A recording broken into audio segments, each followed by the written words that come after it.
안녕하세요. 동행쌤입니다. 오늘은 외도에 취약한 사람들의 세 가지 특징이란 내용을 준비했는데요. 먼저 구독과 좋아요 부탁드립니다. 고맙습니다. 외도에 노출된 외도 행위자들을 보면 여러 가지 특징들이 있습니다. 오늘은 이 부분에 대해 다루어 봅니다. 여러분의 외도 극복에 도움되길 바랍니다. 첫째, 외도에 취약한 사람들은 마음에 상처가 많은 사람들이죠. 이 상처는 원가족 내에서 생긴 것으로 결혼 후 핵가족 내 상처로 이어지죠. 특히 부모 세대의 외도로 인한 원가족 내 상처가 있는 경우가 많죠. 이에 원가족 내의 상처를 치료하지 않을 경우 동일한 상처의 사건을 반복합니다. 실제로 외도한 부모 아래에서 자란 분들이 차후 핵가족을 이룬 상태에서 외도 행위자가 되는 경우가 흔한데요. 원가족 내에 상처를 치료하지 않은 부작용이죠. 아울러 부모 세대의 외도를 경험한 자녀들이 결혼 후 외도 행위자뿐만 아니라 외도 피해자가 되는 경우도 흔한데요. 여기에 대해 조금 더 설명하면 다음과 같죠. 부모 세대의 외도 경험 후 결혼관이 왜곡된 경우도 있는데요. 그럼에도 불구하고 결혼할 경우 안정적인 결혼 생활을 유지하지 못하죠. 결혼 후 배우자를 근거가 있든 없든 의심하고 배우자에게 의존하는 경향이 생기면서 부부관계와 결혼 생활은 불안정하게 되는데요. 그 결과 외도와 직면하죠. 이 모든 것이 원가족 내 상처를 치료하지 않고 결혼 후 불안정한 결혼 생활을 할 경우 그 부작용과 후유증으로 외도가 벌어지는 것이죠. 참 안타까운 대목이 아닐 수 없습니다. 이에 말씀드리기는 원가족 내 외도와 같은 상처가 있었다면 결혼 전후로 이 부분에 대한 치료와 함께 안정적인 결혼 생활을 이어가는 것이 중요합니다. 둘째, 외도에 취약한 사람들은 내면에 우울감을 가지고 있죠. 이건 역시 원가족으로부터 이어지는 우울감인 경우가 많습니다. 즉, 아동기나 청소년기 우울감에 노출되었지만 이를 제대로 치료하지 않았거나 극복하지 못했을 경우 핵가족 내에서도 우울감이 유지되죠. 우울감이 있는 분들은 무기력하기도 하지만 이 우울감을 달래고자 다양한 노력뿐만 아니라 다양한 시도도 하는데요. 그중 하나가 외도입니다. 외도를 하면 우울감은 사라진 것 같고 삶에 활력이 넘치는 것 같죠. 이에 우울한 분들이 외도에 쉽게 빠지는데요. 따라서 우울한 사람들이 외도에 취약하죠. 한편 외도 발각 후 외도 관계를 정리하면 다시 우울감에 빠지는데요. 따라서 우울감을 치료하지 않을 경우 외도는 재발될 가능성이 매우 높죠. 아울러 우울감이 높은 분들은 내면의 우울한 감정 표현을 잘 못하는데요.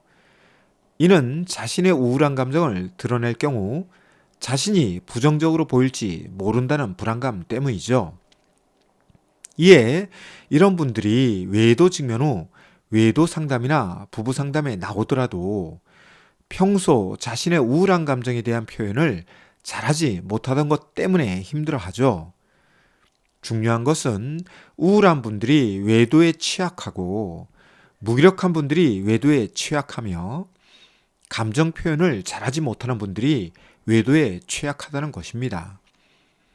따라서 외도 전후로 우울감이 강하다면 이를 숨기거나 억압할 것이 아니라 용기와 자신감을 갖고 개방을 해야 하며 이를 통해 내면 치료가 필요합니다.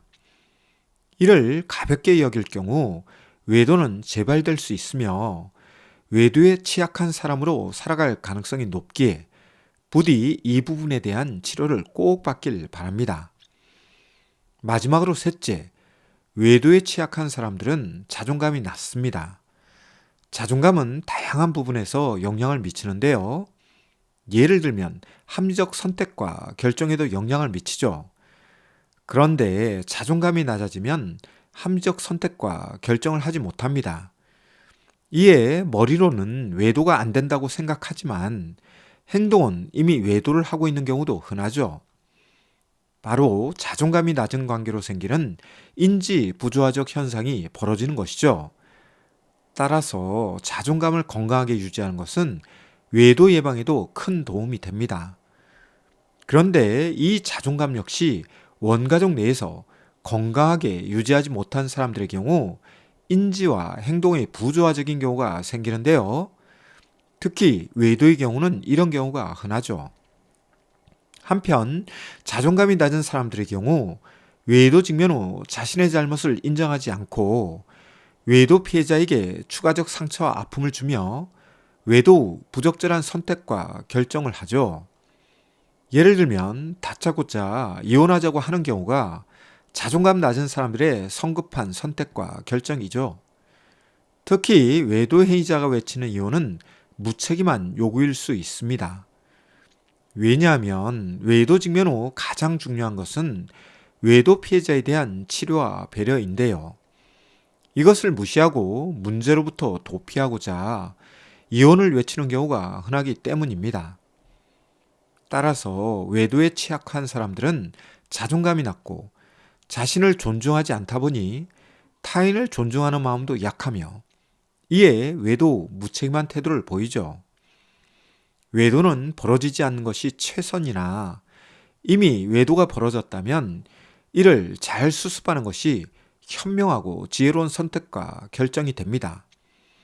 외도가 벌어졌으니 무조건 이혼해야 한다고 문제 회피와 도피적인 대처를 하다 보면 작은 상처가 큰 상처가 되며 이는 외도 부분만 아니라 자녀에게 악영향을 미치죠. 이에 오늘 칼럼 처음 부분에서 다룬 것처럼 원가족 내 부모 세대의 외도로 인한 상처가 차후 자녀 세대 핵가족 내 외도로 이어지는 경우가 생기게 됩니다. 이 외에도 외도에 취약한 사람들의 특징은 여러 가지 더 있습니다만 당신 부부가 외도 직면 후 앞에 언급한 사항을 보인다면 즉시 상담 치료를 받는 것이 좋습니다. 이를 통해 부부관계를 회복하고 자녀 세대의 부정적 영향력을 최대한 줄이며 추가적인 외도를 예방하는 것이 가장 현명하고 지혜로운 선택과 결정이 됩니다. 오늘은 외도에 취약한 사람들의 특징에 대해 다루어 보았는데요. 내용이 유익했다면 구독과 좋아요 부탁드립니다. 고맙습니다.